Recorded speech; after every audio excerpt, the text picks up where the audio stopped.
హామీ ఇచ్చారు. ఇక పార్లమెంట్ ఎన్నికల ప్రచారంలో హామీ ఇచ్చారు.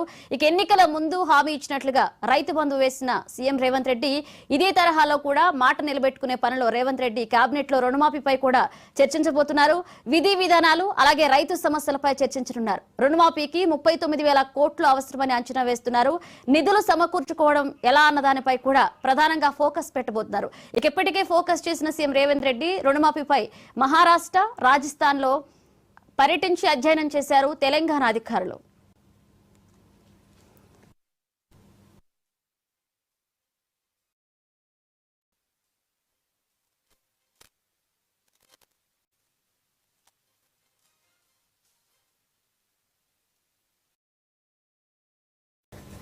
తెలంగాణ కేబినెట్ సమావేశం ప్రారంభమైంది. వ్యవసాయం, రైతు సంక్షేమమే ప్రధాన ఎజెండాగా కేబినెట్ భేటీలో చర్చించబోతున్నారు. అలాగే రుణమాఫీపై కూడా తుది నిర్ణయం తీసుకోబోతున్నారు. ఇదే అంశానికి సంబంధించి మరిన్ని అప్డేట్స్ మా కరెస్పాండెంట్ శ్రీకాంత్ లైవ్ లో సిద్ధంగా ఉన్నారు. శ్రీకాంత్,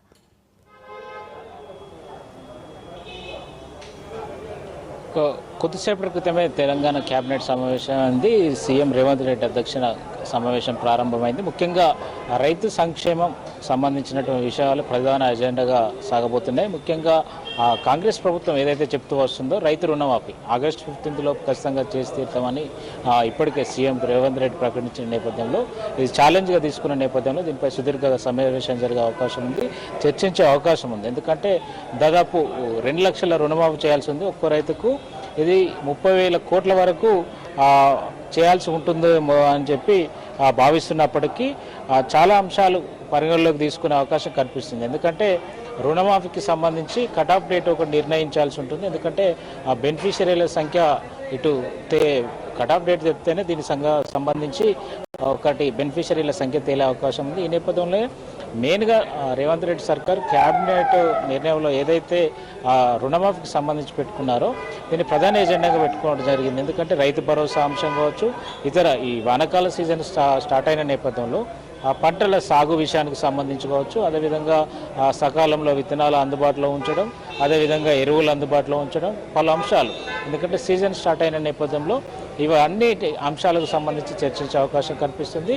అదేవిధంగా పెట్టుబడి సాయమైనటువంటి రైతు భరోసాకు సంబంధించి కూడా ప్రధానంగా చర్చించే అవకాశం ఉంది. ఎందుకంటే ఈ సీజన్కు సంబంధించి ఈ జూలై 15 లోపు ఈ పెట్టుబడి సాయం అందించాల్సి ఉన్న నేపథ్యంలో దీనికి ఎంత మేరకు లబ్ధిదారులు ఉన్నారనేది ఇది ఫిల్టర్ చేసినట్టుగా తెలుస్తుంది. కొంత మేరకు గతంలో చెల్లింపులు చేసిన దానికి ఇప్పటికీ కొంతమందికి ఎవరైతే ఆదాయం పన్ను చెల్లించేవారో, అదేవిధంగా నిషేధిత జాబులు తమ పేరు మీద చేయించుకొని ఎవరైతే రాళ్ళు రప్పలు ఉన్నటువంటి వాటికి రైతు బంధు పొందారో వారికి కట్ చేసి అసలైన లబ్ధిదారులకే ఈ రైతు భరోసా ఇంప్లిమెంట్ చేసే విధంగా చర్యలు తీసుకున్నట్టుగా తెలుస్తుంది. అయితే ఈరోజు కేబినెట్లో ప్రధానంగా దీనిపై చర్చ జరిగే అవకాశం ఉంది. మెయిన్గా రైతు రుణమాఫీ మీద ఇటు రేవంత్ సర్కార్ ఫోకస్ చేసిన నేపథ్యంలో క్యాబినెట్ అంతా ఈ రుణమాఫీ మీద సుదీర్ఘంగా చర్చించే అవకాశం కనిపిస్తుంది. ఎందుకంటే ఈరోజు క్యాబినెట్ తెలంగాణ రైతాంగం అంతా ఎదురు చూస్తున్నది. ఈరోజు కాంగ్రెస్ ప్రభుత్వం ఏ నిర్ణయం తీసుకోబోతుంది, అంటే రుణమాఫీ ఎట్లా చేయబోతున్నారు అనే ఒక ఆశ మాత్రం తెలంగాణ రైతాంగం అంతా ఎదురు చూస్తున్నది. ఎందుకంటే ఇప్పటికే దీనిపై పలు అధ్యయనాలు చేసిన పరిస్థితి కనిపిస్తుంది. ఎందుకంటే రుణమాఫీ ఏకకాలంలో చేస్తామని చెప్పడం, ఈ ఆగస్టు 15 లోపు చేస్తామని చెప్పడం ఇటు రైతుల్లో ఆశలు అయితే రేపిందని చెప్పవచ్చు కాంగ్రెస్ సర్కార్. అయితే ముఖ్యంగా దీనికి విధి విధానాలు దీనిపై ప్రధానంగా చర్చ జరగనుంది. ఎందుకంటే దాదాపు 40 లక్షల పైచులకు మంది రైతులు ఉంటారని అంచనా వేస్తున్నప్పటికీ లబ్ధిదారులు దీన్ని తగ్గించేందుకు ఇటు ప్రభుత్వం ప్రయత్నం చేస్తున్నట్టుగా తెలుస్తుంది. ఎందుకంటే ఇటు ఎవరైతే రాజ్యాంగబద్ధ పదవుల్లో ఉంటారో వారికి తీసేస్తే అసలైన బెనిఫిషరీస్ కేవలం భూమిని నమ్ముకొని పంటలు పండించే రైతులే ఎంతమంది ఉంటారనేది అంచనాకు రావాల్సి ఉంటుంది. గతంలో అంటే భూమి వారి పేరు మీద ఉంటుంది కానీ కల్టివేషన్ సాగులేని ల్యాండ్ కూడా చాలామంది రైతు రుణాల కింద రుణాలు తీసుకున్నటువంటి పరిస్థితి ఉంది. అంటే 100 ఎకరాలు 1000 ఎకరాలు పట్టాలు చేయించుకొని దాని మీద రైతు రుణాలు పొందినటువంటి వారు ఉన్నారు. ఇట్లా 2-3% ఉన్నవారే ఎక్కువ సంఖ్యలో ఉన్నారు. వారి రుణాలు ఎక్కువ ఉన్నాయని చెప్పి ప్రభుత్వ దృష్టికి వచ్చిన నేపథ్యంలో వారిని పక్కకు పెడితే లక్షలలో రైతులు ఉంటారు. కానీ ఆ వ్యయం ఏదైతే ప్రభుత్వం చెల్లించాల్సి ఉంటుందో బ్యాంకులకు అది తక్కువనే ఉంటుంది అనేది ప్రభుత్వం అంచనాకు వచ్చినట్టుగా తెలుస్తుంది. ఈ నేపథ్యంలో 2 దఫాలుగా ఇటు 2 విడతలుగా చెల్లించాలని చెప్పి ప్రభుత్వం భావిస్తుంది. ఎందుకంటే 2 లక్షల రుణమాఫీ కాబట్టి లక్ష లోపు రుణాలు తీసుకున్న రైతులు ఎవరైతే ఉంటారో ఒక కేటగిరీగా తీసుకొని ఫలాని డేట్ వరకు అనేది ఒకటి కటాఫ్ పెట్టుకొని ఆ రైతులకు చెల్లించేందుకు ఇందుకు దాదాపు 6,000 కోట్లు అవసరం పడుతుంది అనేది ప్రభుత్వం ప్రాథమికంగా అంచనా వేసింది. దాని తర్వాత 1,00,000 పైచీలకు 1,50,000 వరకు ఉండే రైతులకు మరో 6,500 కోట్లు అవసరం పడుతుంది. తర్వాత ఎవరైతే 2 లక్షల వరకు ఉంటారో తక్కువ మంది రైతులే 2 లక్షల వరకు ఉంటారని చెప్పి ప్రభుత్వం భావిస్తుంది. ఎందుకంటే గతంలో కేసీఆర్ ప్రభుత్వం 10 ఏళ్ల పాటు ఉన్న సమయంలో 1,00,000 వరకు ఉన్న రుణాలు మ్యాక్సిమం మాఫీ చేశారు. అంటే కొన్ని వరకు పెండింగ్లు ఉన్నప్పటికీ రెన్యువల్ చేసుకోవాల్సినవి కొన్ని పెండింగ్ ఉన్నాయి. అదేవిధంగా మొండి బకాయిలు ఉన్నటువంటి పరిస్థితి ఇవన్నిటిని కూడా చర్చించే అవకాశం కనిపిస్తుంది. ఇందు నేపథ్యంలో బెనిఫిషరీస్ తగ్గే అవకాశం కూడా కనిపిస్తుంది. అయితే మొత్తానికి 30,000 కోట్ల వరకు మాత్రం ప్రభుత్వం రైతులకు ఇవ్వాల్సిన పరిస్థితి అయితే ఏర్పడింది. వారి రుణాలు చెల్లించాల్సి ఉంటుంది. అయితే ఇప్పటికీ దీనికి సంబంధించి మహారాష్ట్ర కావచ్చు, ఇటు రాజస్థాన్లో రుణమాఫీలు చేసిన రైతులకు ప్రయోజనం చేకూర్చే చేస్తున్నటువంటి ఆ ప్రభుత్వాల దగ్గరికి వెళ్ళి ఇప్పటికే తెలంగాణ ప్రభుత్వ అధికారులు దాని మీద అధ్యయనం చేసి రావడం జరిగింది. ఇటు మహారాష్ట్రలో చూసుకున్నట్లయితే అక్కడ ప్రభుత్వం వారికి ఇన్సెంటివ్స్ ఇస్తుంది. 6 నెలలకు అంటే సంవత్సరానికి 2 సార్లు 6 నెలలకు పంట చొప్పున చూసుకున్నట్లయితే 2 సార్లు 25,000 నుంచి 50,000 వరకు ఒక్కో రైతుకు ఇక్కడి స్థానికంగా కోఆపరేటివ్ బ్యాంక్స్ అయితే ఉంటాయో రైతులకు సంబంధించి రుణాలు అందించేవి ఆ బ్యాంక్స్లో రుణాలు తీసుకున్న వారికే చెల్లింపులు చేసింది. కానీ తెలంగాణలో పరిస్థితులు అందుకు భిన్నంగా ఉన్న నేపథ్యంలో ఇక్కడ తెలంగాణ గ్రామీణ బ్యాంకు, దక్కన గ్రామీణ బ్యాంకు, ఈ లోకల్ ఏదైతే కోఆపరేటివ్ సొసైటీ బ్యాంక్స్ ఉంటాయో వాటి కాకుండా ఎస్బీఐ లాంటి బ్యాంకులో కూడా రైతులు రుణాలు తీసుకున్నటువంటి పరిస్థితి ఎక్కువ ఎస్బీఐలోనే రైతు రుణాలు ఉండే పరిస్థితి ఉన్న నేపథ్యంలో దీన్ని ఎట్లా పరిష్కరించాలి, అధిగమించాలి ఇటు ఈ డిఫరెంట్ బ్యాంక్స్. ఎందుకంటే సీఎం రేవంత్ రెడ్డి ఇటీవల జరిగిన రివ్యూలో కూడా చెప్పడం జరిగింది, ఓన్లీ ఈ కీలకమైన బ్యాంకులే కాకుండా కోఆపరేటివ్ సొసైటీ బ్యాంకులు ఏవైతే ఉంటాయో కింది స్థాయిలో గ్రామీణ ప్రాంతాలు ఇటు మండల వారీగా ఇటు జిల్లా హెడ్ క్వార్టర్ వారీగా ఆ బ్యాంకుల రుణాలు కూడా మాఫీ చేయాల్సిందే, ఆ వివరాలు తీసుకోండి అని కూడా ఆయన స్పష్టం చేయడం జరిగింది. ఈ నేపథ్యంలోనే ఈ రెండు కలుపుకుంటే బెనిఫిషరీస్ కావచ్చు, రుణాల వాల్యూ కావచ్చు పెరిగే అవకాశం ఉంది. వీటన్నిటిపై ఈరోజు మార్గదర్శకాలు విధి విధానాలు రూపొందించనున్నారు. ఏ రైతుకు ఎంత మేరకు అనేది తేలనుంది. ఎంతమంది రైతులు ఉన్నారని కూడా ఆర్థిక శాఖ క్యాబినెట్ ముందుంచనుంది. క్యాబినెట్లో ప్రధానంగా ఈ రుణమాఫీ అంశాన్నే ప్రధానంగా తీసుకొని చర్చించనున్నారు. ఎందుకంటే ఏ ఒక్క రైతుకు కూడా అన్యాయం జరగనీయం అనేది ఇటు కాంగ్రెస్ వారు చెప్తూ వస్తుంది. రేవంత్ సర్కార్ మాది రైతు సంక్షేమ ప్రభుత్వం అని చెప్తున్న నేపథ్యంలో ప్రతి రైతుకు ఇక్కడ రుణమాఫీ వర్తింపజేయాలనేది చూస్తున్నారు. ఎందుకంటే అసలైన బెనిఫిషరీ రైతుకు ఖచ్చితంగా రుణమాఫీ చేయాలనేది ఒక ఎజెండాగా పెట్టుకున్న నేపథ్యంలో ఈ 2 లక్షల రుణమాఫీ చేయాలంటే కేటగిరీలో విభజించాలనేది ఒక మార్గం. అదేవిధంగా అసలైన బెనిఫిషరీని గుర్తించాలనేది, ఎవరైతే ఆదాయ పన్ను చెల్లిస్తారో రాజ్యాంగబద్ధ పదవులు ఉంటారో వీరందరినీ మినహాయింపు చేసి ఎవరైతే మంత్రులుగా మాజీ మంత్రులు కావచ్చు, కార్పొరేషన్ చైర్మన్లు కావచ్చు, అదేవిధంగా ఏదైతే ఉన్నత పదవులు అనుభవిస్తున్నారో ఇటు లాయర్లు కావచ్చు, డాక్టర్లు కావచ్చు, ఇతర మున్సిపాలిటీలో పనిచేసేవారు కావచ్చు, ప్రభుత్వ ఉద్యోగులు ఎవరైతే ఉంటారో వీరందరినీ మినహాయింపు చేయాలనేది ప్రధానంగా భావిస్తున్నారు. మెయిన్గా రైతు భరోసా గురించి కూడా చర్చ వచ్చే అవకాశం ఉంది. ఎందుకంటే 5 ఎకరాలకి కట్ ఆఫ్ పెడతారని ఒక ఆలోచన అయితే చేస్తున్నట్టుగా తెలుస్తుంది. 5 ఎకరాలకు కనుక కట్ ఆఫ్ పెడితే మెయిన్గా ప్రముఖంగా ఊర్లలో ప్రాతినిధ్యం వహించేటువంటి కొన్ని సామాజిక వర్గాలకు చెందినటువంటి వారికి దాదాపు 10 ఎకరాల పైన ఉంటుంది. ఈ నేపథ్యంలో లోకల్గా ఏమైనా ఇష్యూ వస్తుందా అనేది ప్రధానంగా చూస్తున్నారు. అయితే మెయిన్గా దీనికి కేంద్ర కిసాన్ సమ్మాన్ నిధి ఏదైతే ఉందో యూనిట్గా కుటుంబం యూనిట్గా చేసుకొని ఇది సమ్మాన్ నిధి కింద ఎకరానికి 2,000 చొప్పులు అనేది నిధులు జమ చేస్తున్నారు సెంట్రల్ గవర్నమెంట్. అంటే కేంద్ర ప్రభుత్వం విధి విధానాలను ఇక్కడ పరిశీలించనున్నారు ప్రధానంగా.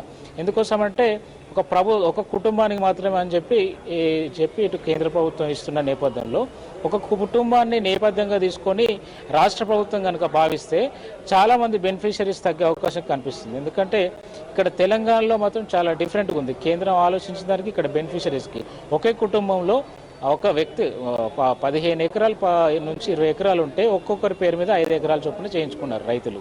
అంటే ఒకే కుటుంబంలో దాదాపు 20 ఎకరాలు ఉంటాయి, కానీ డిఫరెంట్ ఒక్కో పేరు మీద 5 ఎకరాలు ఉంటుంది. అందులో ఒకరికి 5 ఎకరాలకే రైతు బంధు రైతు భరోసా లాంటిది ఇస్తే కనుక రుణమాఫీ లాంటిది కనుక ఇంప్లిమెంట్ చేస్తే కనుక మిగతా వాళ్ళు అసంతృప్తి పడే అవకాశం ఉంది, బకాయి పేరుకుపోయే అవకాశం ఉంది. ఒక్కరికే కుటుంబానికి యూనిట్గా తీసుకుంటే ఇట్లాంటి సమస్యలు కూడా ఉత్పన్నమయ్యే అవకాశం ఉంది.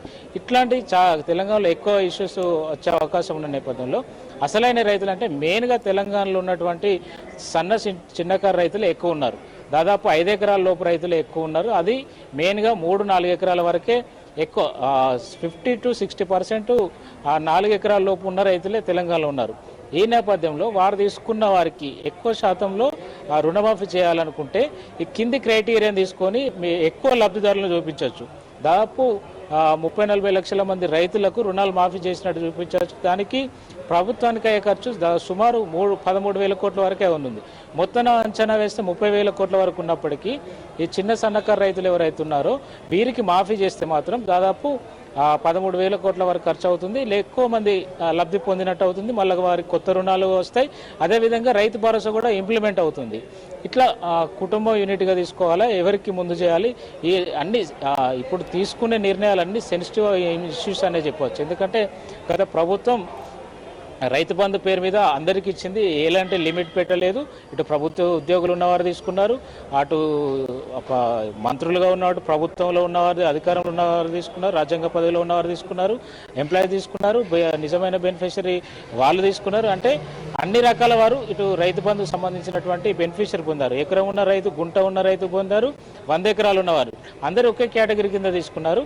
ఈ అన్నిటి అంశాలు ఎందుకంటే వ్యతిరేకత వచ్చిన నేపథ్యంలో కటాఫ్ పెట్టాలనేది ప్రభుత్వం భావిస్తుంది. ఎందుకంటే కల్టివేషన్కి ప్రధానంగా తీసుకొని ఉన్నారు, సాగు ఉన్న భూమికి మాత్రమే ఇవ్వాలనేది ప్రభుత్వం భావిస్తుంది. దీన్ని ఎట్లా గుర్తిస్తారనేది కూడా ఆసక్తి నెలకొంది. ఎందుకంటే నూతన టెక్నాలజీ, శాటిలైట్ టెక్నాలజీ ద్వారా సాగు భూమిని గుర్తించి కింది స్థాయిలో ఎవరైతే ఉంటారో అగ్రికల్చర్ ఆఫీసర్స్ వీరిని ఫీల్డ్ విజిట్ ద్వారా గుర్తింపు చేసి వారికి ఇవ్వాలని చెప్పి ఇటైతే ప్రభుత్వం ఆలోచన దానికి ఇంప్లిమెంట్ చేయాలని భావిస్తుంది.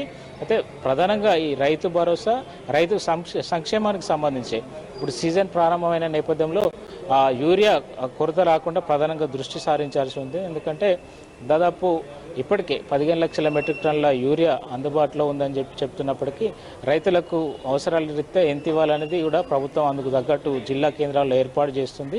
అయితే దీన్ని పరిశీలించాల్సి ఉంటుంది. ప్రభుత్వం ఎప్పటికప్పుడు మానిటరింగ్ చేసుకోవాల్సి ఉంటుంది. దీనికి సంబంధించి కూడా చర్చించే అవకాశం ఉంది. అదేవిధంగా ఇతర ఎరువులు, డిఏపి లాంటివి కావచ్చు, ఇతర సంబంధిత ఎరువులు కావచ్చు, వీటన్నిటి కూడా చూసుకోవాల్సి ఉంటుంది. అదేవిధంగా తెలంగాణలో సంబంధించి పంట మార్పిడి విధానాలకు సంబంధించి కావచ్చు. ఎందుకంటే తెలంగాణలో ఎక్కువ ఇటీవల వరి సాగు మీద ఎక్కువ ఆధారపడ్డటువంటి పరిస్థితులు కనిపిస్తున్నాయి రైతాంగం అంతా. అయితే తెలంగాణలో మెట్ట ప్రాంతం ఎక్కువ కాబట్టి ఈ పీఠభూమి ప్రాంతం ఎక్కువ ఉన్న నేపథ్యంలో పత్తి సాగుకు ప్రోత్సహించాలని చెప్పి ప్రభుత్వం భావిస్తుంది. ఈ నేపథ్యంలో పత్తికి వైపు రైతులను మళ్లించేందుకు ఇప్పటికే అన్ని చర్యలు చేపట్టడం జరిగింది. అదేవిధంగా పామాయిల్ వైపు కూడా మళ్లించేందుకు, పామాయిల్ తోటలు పెట్టేందుకు కూడా ఇటు ప్రభుత్వం ప్రోత్సాహాలు ఇవ్వబోతుంది. మెట్ట ప్రాంతాల్లో ఇటు అంటే ఆరుతడి పంటలను ప్రోత్సహించేందుకు ప్రభుత్వం నిర్ణయం తీసుకున్నట్టుగా తెలుస్తుంది. ఆ వైపుగా అడుగులు వేస్తుంది. ఎందుకంటే అందరూ ఒకేసారి వరి సాగు చేస్తే ఇది మూస పద్ధతి వ్యవసాయం అవుతున్న నేపథ్యంలో లాభదాయకమైన వ్యవసాయం డిమాండ్ ఏది ఉంటుందో మార్కెట్లో అట్లాంటి పంటలు వేయడానికి ప్రోత్సహించుకునే విధంగా, అట్లాంటి నిర్ణయాలు ఉండే విధంగా, రైతులను కన్విన్స్ చేసే విధంగా, క్షేత్రస్థాయిలో అటువంటి అవేర్నెస్ క్రియేట్ చేసే విధంగా ప్రభుత్వం చర్యలు ఉండబోతున్నట్టుగా తెలుస్తుంది. ఈ నేపథ్యంలో కేబినెట్లో ఈ అంశాలన్నిటిపై రైతులను లాభసాటిగా వ్యవసాయం మారడానికి ఇలాంటి అంశాలన్నీ అవలంబించాల్సి ఉన్న నేపథ్యంలో అన్నిటిపై కూలంకషంగా చర్చించి దీనిపై ప్రభుత్వం ఒక వివరణ చెప్పబోతుంది రైతులకు. అదేవిధంగా రుణమాఫీ ప్రధాన ఎజెండాగా ఉండదు. ఎందుకంటే రైతులు చాలామంది ఇప్పుడు ఆసక్తిగా టీవీలను అతుక్కుపోయి చూస్తున్నటువంటి పరిస్థితి కనిపిస్తుంది.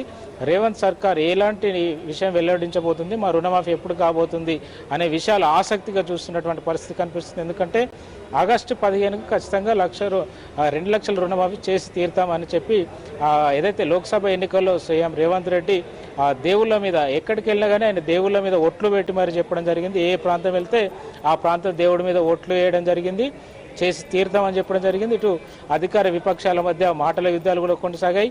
రాజీనామాల పర్వం కూడా కొనసాగింది. రాజీనామాలు చేస్తాం చేయకుంటే మీరు చేయాలని ఇట్లాంటి కామెంట్స్ ఉన్న నేపథ్యంలో దీన్ని సీఎం రేవంత్ రెడ్డి దీన్ని చాలా ఛాలెంజ్గా తీసుకున్నారు. కేబినెట్ కూడా దీన్ని ప్రధానంగా చర్చిస్తుంది.